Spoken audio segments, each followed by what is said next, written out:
kana nabo humura ndagukunda ngenza kuba hafi kukureba binera santimama everything isineze kukurekura nacyo nakwima keretse mbaye nagifite fata byose njyewe ndishyura you are my happiness ka waranyemeje. Wow.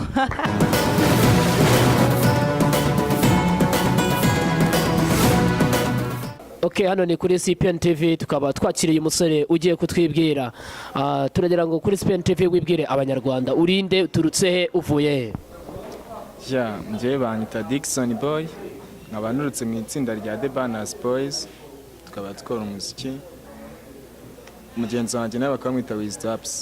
Muri bamwe mu bahanzi bamaze gukorana indirimbo n'abahanzi bakomeye ibyo twakita bakomeye. The Banas Boys ni imwe muri groupe zimaze igihe ahanini mufite n'indirimbo shyashya hanze mumaze gukora. The Banas Boys murateganyiriza iki abanyarwanda? The Banas Boys turateganyiriza byinshi abanyarwanda.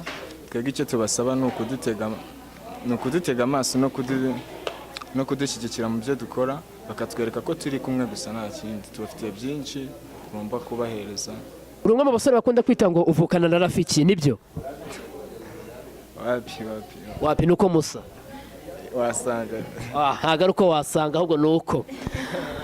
The Banas Boys ntago nge nakubwira ngo freestyle kuko nsanzwe nkuzi ahubwo hano Fifiloka umunyamakuru wa CPN TV nshaka akumbarize kari hari ibibazo yagize kumbwira ngo arashaka kukubaza ngo sinzi ikibazo mufitanye we nawe niba yakubaza ibindi bibazo bigiye bitandukanye muri The Banas Boys.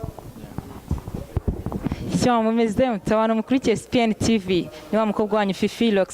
Hano turi kumwe n'umustar The Banas Boys. Numwe mu bagize itsinda nyine rya The Banas Boys ariko yaje wenyine kubera mugenzi we yagize ikibazo cyo kutaboneka. So ndashaka kubaza harya wambwiye ko witwa nde? Banyita Dixson Boys. Dixson Boys guturuka muri The Banas Boy. Ja Dixon wambwira ariko ngiye mbere banza ume freestyle tubone gukomeza ibindi. Oya wiseka ni uri umustar. Ubundi banza umbwira urimbi iyihe njyana? Zose ndaziririmba. Zose ucanga irangi nyine ucanga songa wa freestyle tukomeze.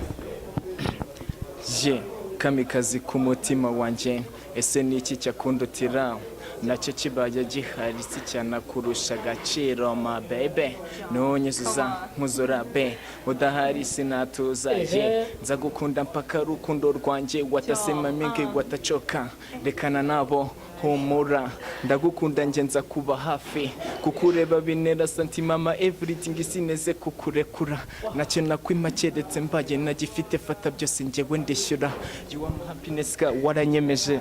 Wow. Urabizi. Okay, banza umbwire ubundi ufite umukunzi? Umukunzi ndamufite. Narinzi ko ngiye guhita nibera sheri wawe none. Hari umuntu basore bigize kuza aha kuri CPN TV baravuga ngo umukunzi wawe yamutwaye muri Piravana. None nshaka kubaza kandi nabo no wibwira mbora abo basore babiri nikava abasore bize gukina comedy bari guserera ati ngo rwariye umukunzi w'icyuma cyanjye nawe ni icyuma cyawe. Nawe ni icyuma ni nk'akaye kazina wita sheri wawe se umustar nyine muba mufite udukoryo twinshi sheri nyine we mwitirisha. Nkunda kumwita B. Ukunda kumwita B? Ni Beyata ariko yitwa Beyata cyangwa sinzi niba warihinnye? Ntago yitwa Beyata. Ni B nyine nakazina kawe umwita. Okay, ni byiza cyane. None se mbwira ni ibihangano byawe umaze kugira indirimbo zingahe nyine groupe yanyu mufite indirimbo zingahe? Cyane bwo tugitangira kuza mu muziki ntago turagira indirimbo nyinshi zirenze ubu tumaje kugira indirimbo 3 audio 2 na clip imwe na video imwe. Okay, indirimbo zanyu mubasha kuba ni yahe maradiyo zagiyeho cyangwa wenda nabahe banyamakuru bazifite nyine ku buryo wicaye uvuga ngo indirimbo yanjye The Banas Boys hano turazwe? Nta munyamakuru n'umwe ifite kuko bose nyine nta n'umwe wagufasha. Buretse Fifiloka mfasha. Okay, icyo kibazo nicyo nashakaga kugwaho. Ukoresheje ijambo nta munyamakuru n'umwe wadufasha. Icyo kintu hari ibintu merutse kuvuga ubwo nakiraga Mr. Who. Icyo kibazo nayo yari agifite. Bivuze ngo mu Rwanda hari ikibazo gito gihari The Banas Boys namwe murakivuze, Mr Hu nawe yarakivuze, nshaka noneho nsubize. The Banas Boys ifite ikibazo cy'uko nta munyamakuru wabafasha.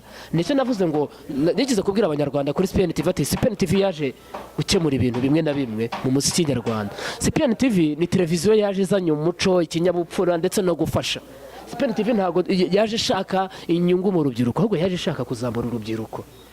The Banas Boys ni kubera iki umunyamakuru adakina indirimbo yawe?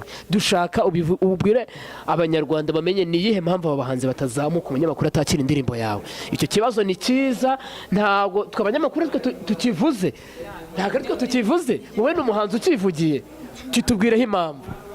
Nyine impamvu bivuze ntabwo umuziki nyarwanda watera imbere, kuko niba nk'umunyamakuru utamushyira ingoma yawe ngo ayikine ashaka akantu, sibyo?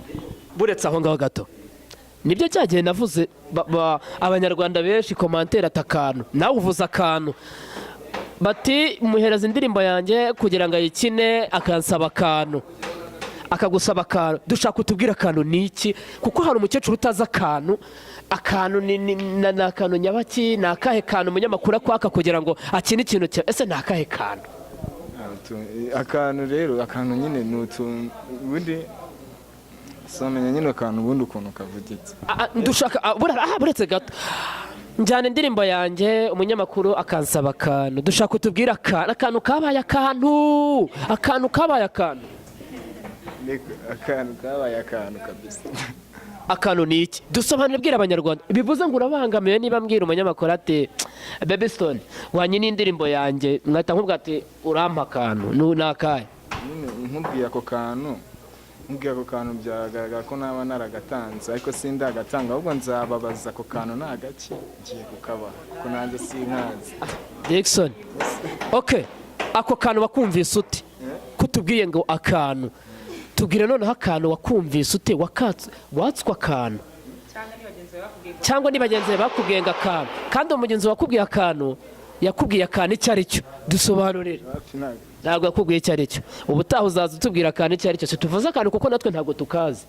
Wasanga ari akabiye, wasanga ari agakombe, ntawamenya, wasanga ari agafanta, ibintu nk'ibyo ngibyo. Nshaka kukubaza ikibazo. Aka kanya kuri SPN TV umunyamakuru arakubajije, sheri wawe arimo arabireba. Ese Dixson, ukunda sheri wawe koko by'abahanzi tuzi uramukunda? Ndamukunda. Umukunda ute? N'imbere y'Imana. N'imbere y'Imana mwarasezeranye. Ese ushaka kukubaza, sheri wawe ni igiki kintu yari gukorera ukishima?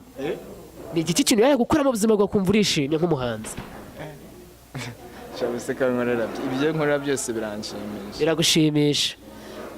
Shaka kukwibariza aka kanya, ndi kumwe na Fifi Loka, ndi kumwe na Dixson imbere y'abanyarwanda. Dixson, uri umwe mu bantu nigeze kumva, si ukuvuga ngo ni inkuru, hari akavideo kigeze gusohoka, uri umwe mu bahanzi basindiye muri pira.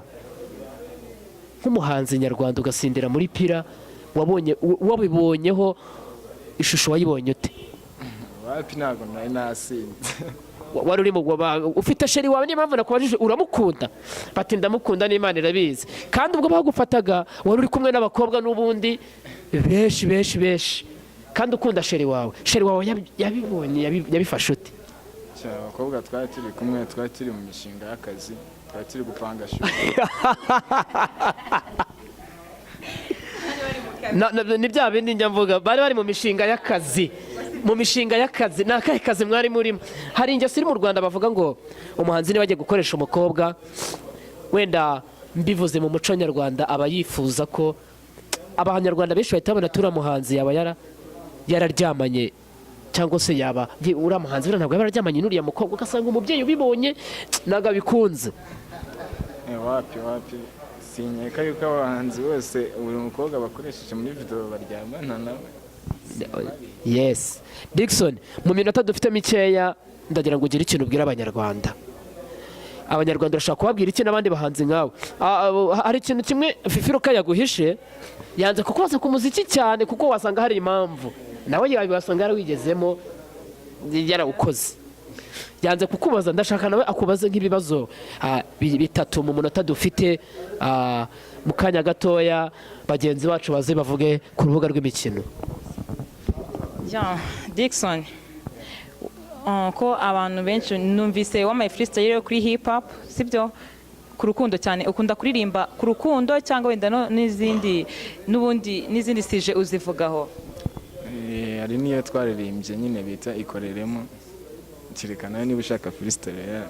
Okay, ntabwo ari ngombwa cyane. None kuki bakunda kuvuga ngo umuntu yaje mu muziki abaje kubikirara?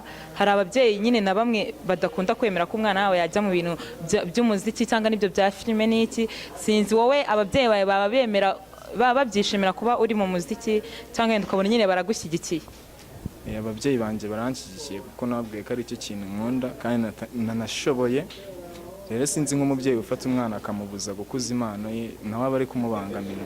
Cyane nabetse ikintu nshoboye, nabo bamfasha uko bashoboye, tukabasha guteza imbere impano yanjye ngere ko yagera. Impano yose nyine umwana ashaka mugomba kumufasha akayikoresha. None Dixson, wavuze ko ukunda sheri wawe. Ese sheri wawe ntabwo ajya agira ikibazo? Nawe ni umusitari cyangwa wenda ubone nyine agize ikibazo kuri umusitari wenda mu maklipe abandi bakobwa ukoresha? Nkuko ubwiye mugenzi wanjye ngo wari uri mu kazi muri pira, sinzi niba wari wasinze, sibyo? Buriya nka sheri wawe yabibonye uri kumwe n'abo bakobwa n'ikinaga bigira ikibazo bikaba byatuma mushwana? Shamapi nta kibazo bigira kuko ababizi, nta gahunda n'imwe mba namuhishe, kuko mba nagiyemo byose nabimubwiye abizi. Ikibi ni uko naba nabimubwiye. Dixson, mbere y'uko dusoza wabwira abakunzi bawe ese ibihangano byawe babisanga he? Ese amazina ukoresha kuri social media cyangwa n'umuntu wese wakwifuza kugutumira ahantu yakubona? Ibihangano byanjye rero kubibona nta kundi ni ukujya kuri YouTube, amazina ukandikamo The Banas Boys, ibihangano urabibona, cyangwa se ukandika Dixson Boy, ibihangano uhita ubibona cyane. Okay, murakoze. Mwari muri kumwe na Fifi Locks, ndi kumwe na mugenzi wanjye hano The Banas Boys na mugenzi wanjye w'umunyamakuru. Abakunzi ba SPN TV turi kumwe, bye bye. Hari ikintu nshaka kubwira abakurikiranye SPN TV, ubaye utabufite ubushobozi bwo gukurikirana wajya kuri YouTube ugakora subscribe, hanyuma ugakandaho ukajya ukurikirana ibiganiro bya SPN TV. Ndetse dushimira wa muterankunga wacu utajya uvaho Pira Bar ndetse na Hotel Dove, tubashimira cyane gukomeza kudutera iyo nkunga kugira ngo tuzamure izindi mpano zigiye zitandukanye.